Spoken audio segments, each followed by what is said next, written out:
Bonjour le pays. On a été voir le chef de la grande chefferie de Domaï pour présenter notre geste et pouvoir tourner cette nouvelle émission Ouma Kitchen dans les règles de l'art.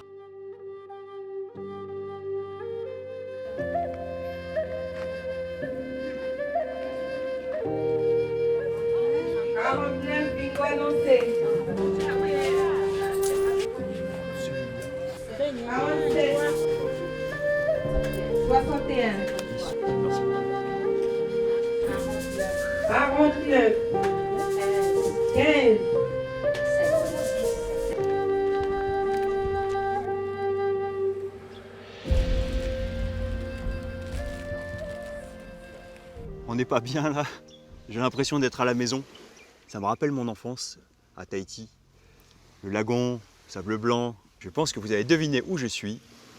Je suis à Uvea sur les îles Loyauté en Calédonie. Et je viens d'aller acheter quelques produits au marché. Des petits piments, du gingembre, du curcuma, un taro, de la banane verte, une belle papaye, citron. Mais il va me manquer quelques ingrédients, et notamment les produits de la mer. C'est Jean-Yves qui va nous accompagner. Et pour le reste, je vais aller voir Randy, qui fait aussi de l'huile de coco vierge et plein d'autres choses. Et avec tous ces beaux produits locaux d'Uvea, on va enchanter votre cuisine. Bienvenue à Ouma Kitchen, bienvenue à Uvea.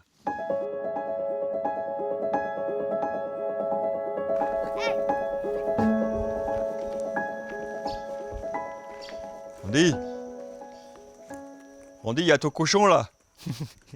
Il me fait peur. Oui, ça va, elle est cool. C'est un cochon. Il y a le comité d'accueil. Ouais, net. T'as un frangin. Oui, ça va, net. C'est incroyable ici là. On voit pas bien, il est où ton champ?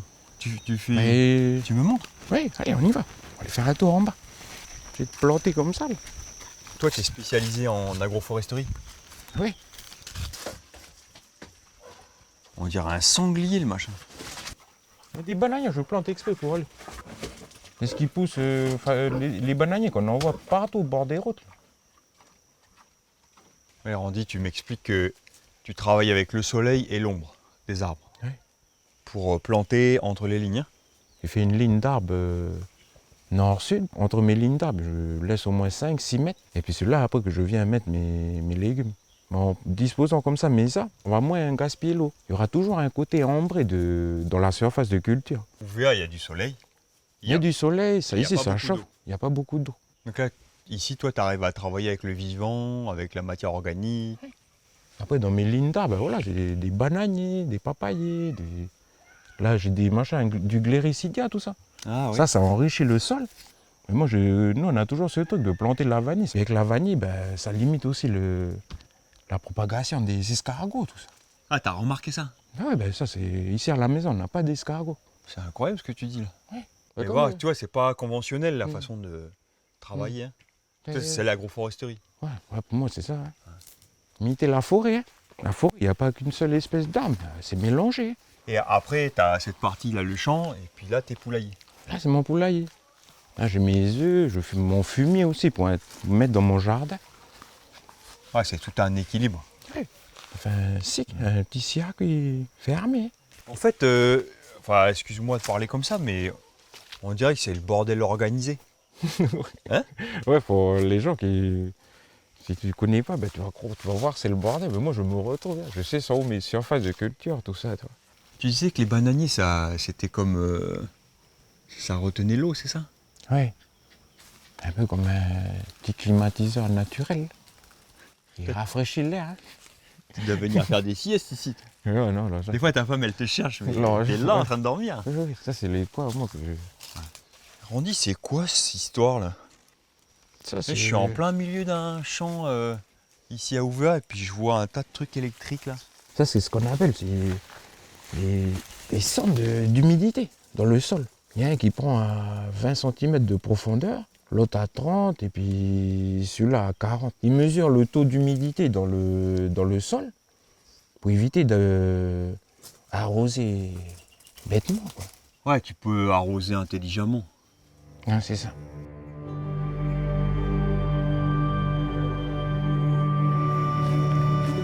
bien cool ce petit tour de ton champ là. Et merci pour les produits de la terre. Ah, c'est rien, c'est plaisir. Moi demain j'ai rendez-vous avec Jean-Yves. Cette fois-ci c'est pour les produits de la mer.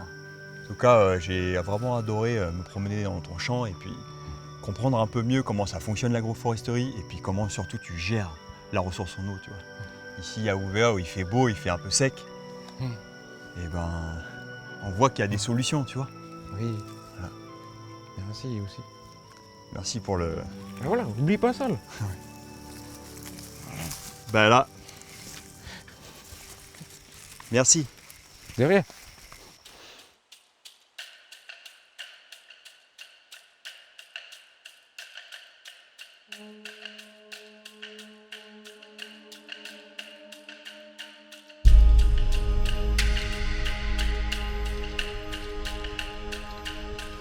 Ah voilà, ils sont tous là. Il y a Jean-Yves. Jean-Yves! Jojo, Gabi, ça va? Ça va, ça va. Ça va quand je te vois et puis je sais qu'on va aller à la pêche, tu vois. Ah, merci, toi ça va, moi ça va. Alors là, je veux dire, c'était comment?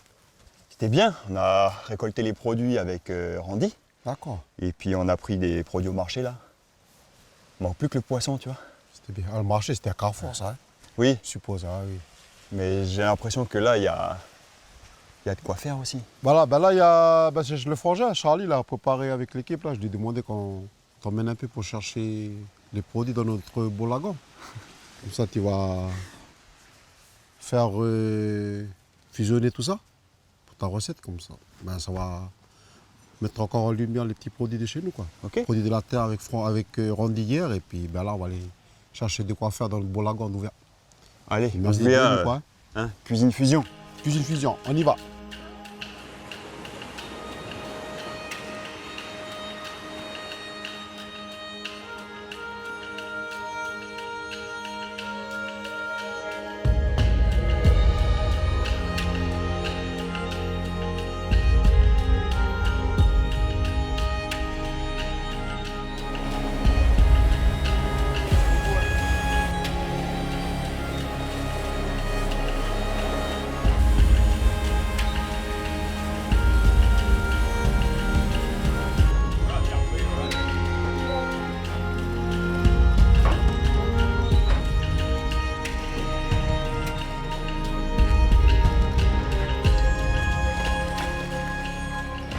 Bon, on va essayer d'accompagner Gabi là, parce qu'il veut un petit crustacé pour la recette de demain.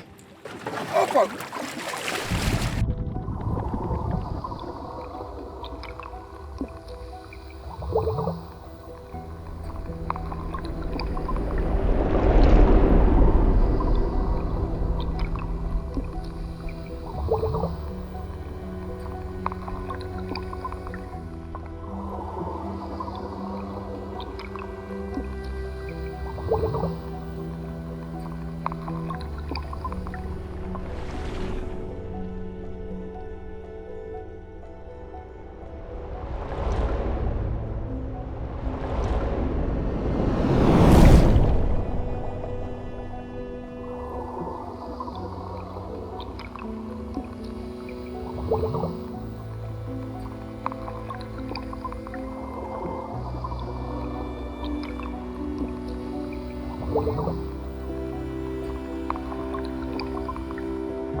Ah, il y a les requins qui sont montés là.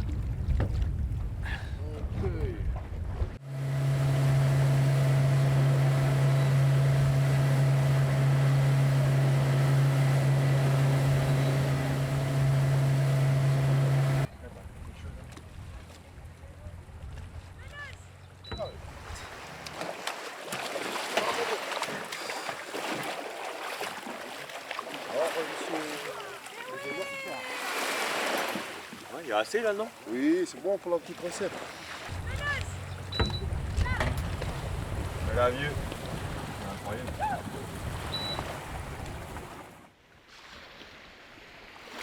On s'en lasse pas.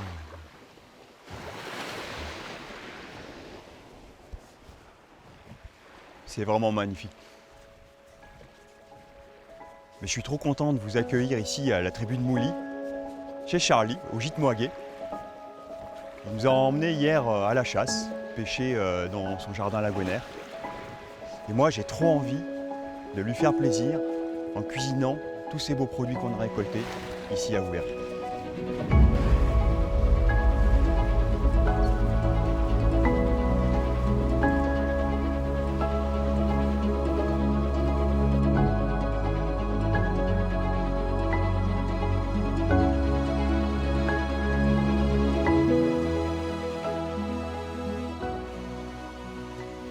La plus belle cuisine du monde, ici à la tribu de Mouly. Alors vous avez l'habitude maintenant à Oma Kitchen. Les recettes sont différentes, mais c'est toujours les mêmes bases et toujours les mêmes préparations. On a récupéré le taro et les bananes au marché, le manioc et l'igname chez Randy. Tout ça, ça part à l'épluchage et en cuisson. Et côté lagon, on a la saumonée, notre mécois, et une langouste que nous a déposée Jean-Yves ce matin. On attaque?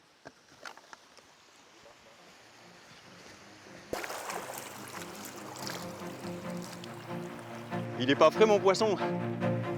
Allez, les filets.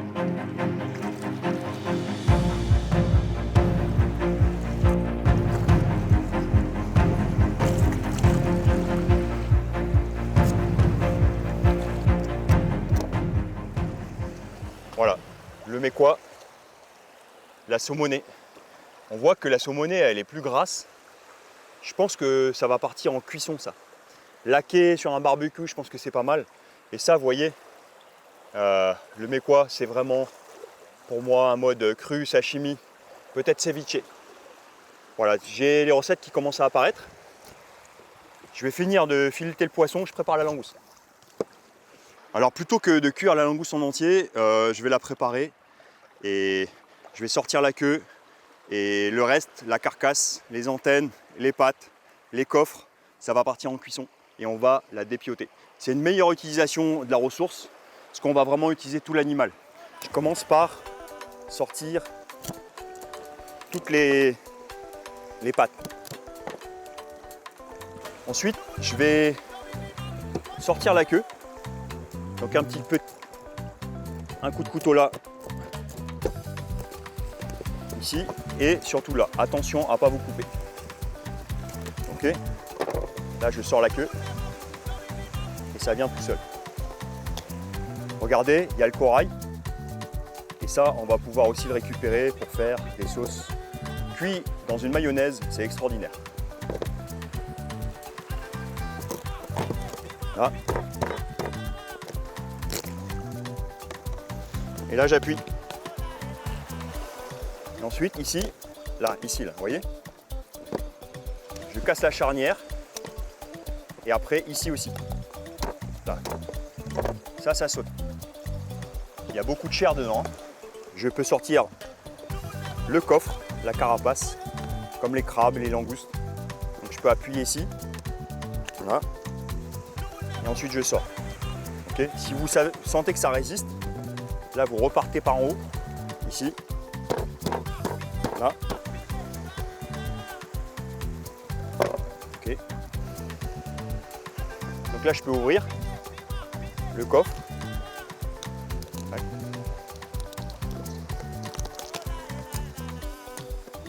Pareil ici. Là, vous avez les bronchis. On les enlève. Et là, je vais sauter cette partie-là qui reste. Là, vous avez les mandibules. Et le reste de la chair va venir.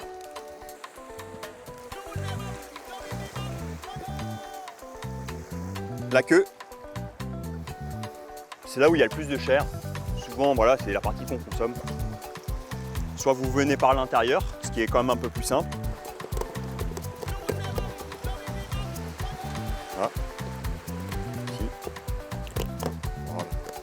pouvez l'ouvrir comme ça.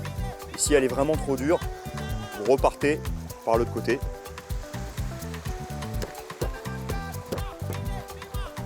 Okay. Voilà. Et je finis ici, là.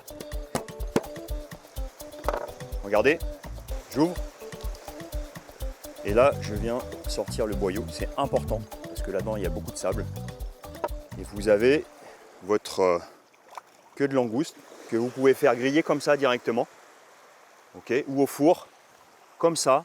Vous prenez ça, vous en faites une espèce de maillot, vous tartinez et à gratiner au four. Okay.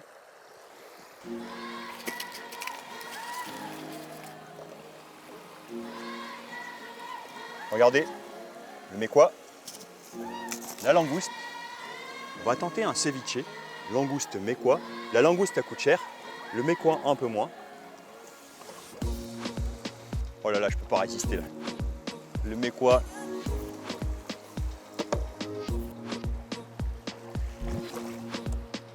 Un peu de sel. Voilà. Sucré. C'est fondant. C'est un bon goût de poisson. Et celui-là, je peux vous dire qu'il est frais.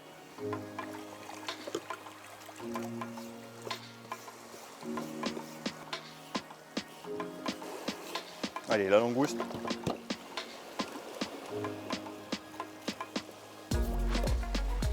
Tout ça, c'est cru, ça doit être extrêmement frais et bien glacé.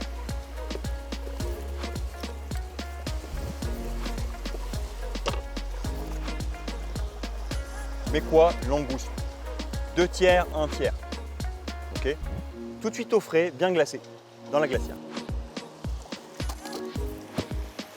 On va passer à la saumonée, je vais laisser la peau, ok, parce que ça va partir en cuisson.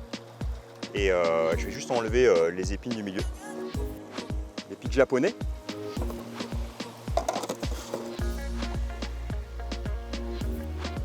Après, vous pouvez très bien la cuire sur le grill comme ça, ou dans une poêle, même au four. Vous faites gratiner, ça fonctionne bien. Ma saumonée, mes quoi langouste, c'est prêt, on passe à l'atelier. Ça y est, c'est cuit.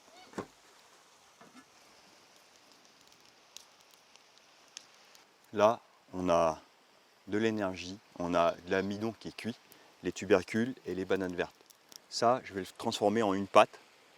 J'ai mon manioc qui est assez consistant, mon taro aussi. Il faut que je trouve la bonne consistance parce que après, je vous propose des tortillas.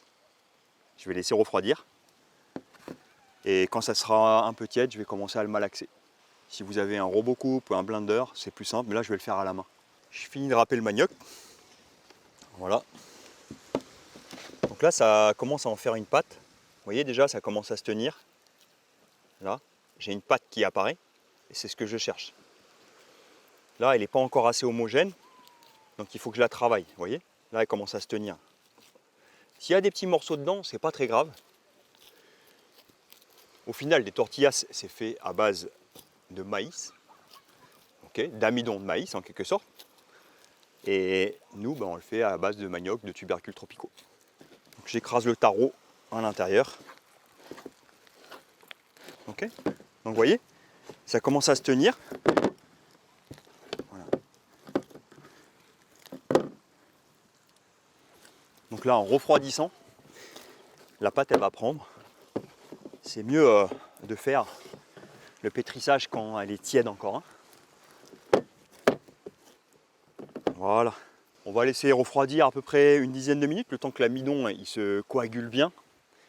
Et puis on revient pour faire les tortillas. Notre pâte, elle est faite, elle se tient, vous voyez. Et pour que ça soit plus facile, je vais huiler mes doigts avec l'huile de coco vierge, des randis. Voilà. Voilà, je vais faire une petite boule. Je vais chercher la bonne grosseur. Je la mets comme ça entre deux papiers sulfus. Et je viens écraser avec une planche. Voilà. Là, j'ai calculé à peu près de 3 mm d'épaisseur. Pas que ça soit trop fin non plus. Regardez, ça se tient. Ok. On voit bien qu'il y a encore des morceaux de manioc. Là. Et ils ont tenu. Donc la pâte, elle est suffisamment bien travaillée. Ce qui fait que je vais pouvoir continuer exactement le même procédé. Et je vais en faire une vingtaine. Alors pendant que je suis en train de faire les tortillas de manioc, je vais demander à Ernest, le fils de Charlie, de nous cuire la saumonée, le tonou, comme ils disent ici.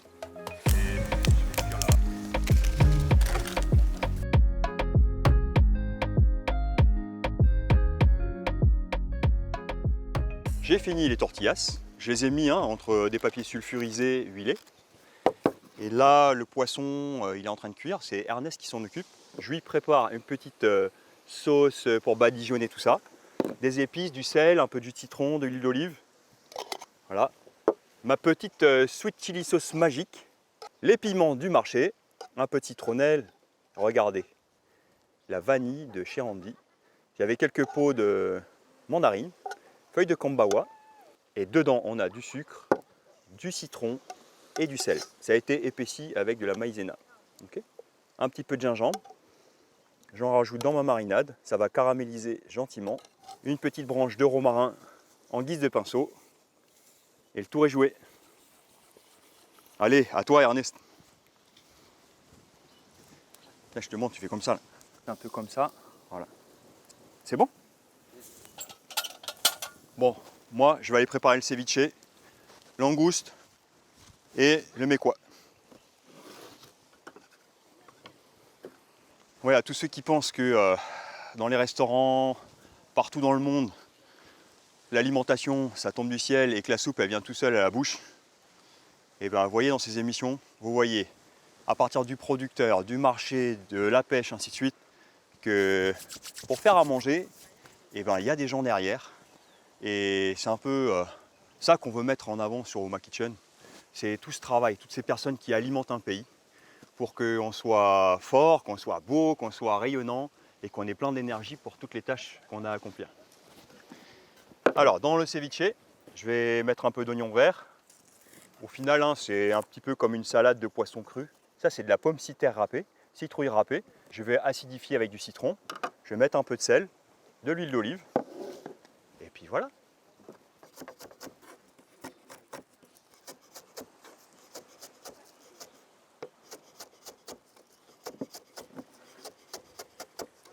Langouste, mais quoi? Et on va le saisir, on va le cuire avec du jus de citron, de l'acidité. C'est le principe du ceviche. Alors moi j'en mets juste suffisamment pour quand même le laisser cru à l'intérieur. Je vous rappelle, dès lors que vous travaillez avec du cru, notamment des fruits de mer, soyez vigilants, ok. Respectez le froid, la chaîne du froid. Vous voyez, ça commence un petit peu à blanchir, c'est ce qu'on cherche.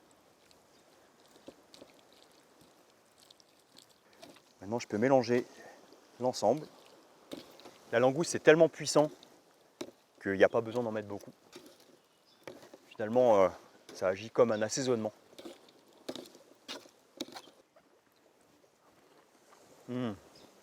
Avec le mekwa là, ça va tellement bien. Il y a le côté sucré de la langouste qui ressort. Je peux tout assembler maintenant. De l'huile d'olive.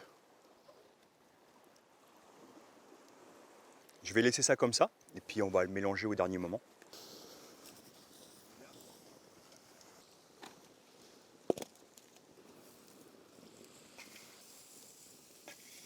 On va pouvoir passer à table. Tiens, je prépare ça. Le petit ceviche là, une petite galette. Regarde. Je vais te prendre un morceau de poisson ici. Là. Tu vois? Puis la petite sauce mandarine. Comme ça, sauce un peu chili. Tu fais, les Mexicains, eux, voilà. Ils roulent comme ça, comme un tacos, tu vois? Roule ma poule. Puis après, tu manges ça comme ça, tu vois? Bah, les gars.